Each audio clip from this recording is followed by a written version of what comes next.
I thought I heard you say a moment ago that what we are witnessing with Donald Trump, if he goes down in flames, as the polls are now indicating for what they're worth, but if Trump goes down in flames, I thought I heard you suggest that what we've witnessed with Donald Trump is just a dress rehearsal. A dress rehearsal for what and who will fill the Donald Trump role post-Election Day?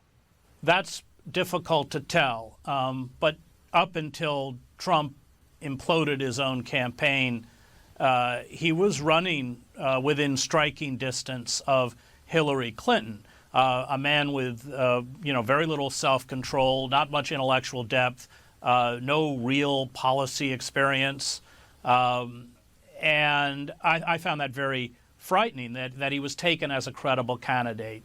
So if someone after this election, assuming Hillary Clinton wins, and assuming that she continues these neoliberal policies that have distorted the country, forming a kind of virtual neo-feudalism, assuming this continues, then we may get somebody who's much more skilled politically, much more self-disciplined, and therefore much more dangerous. Now, we saw in the Clinton campaign, we saw through the leaked Podesta emails, that there was an effort on the part of the Democratic establishment to promote, they call them the Pied Piper candidates. These are the figures like Cruz, Carson, and Trump.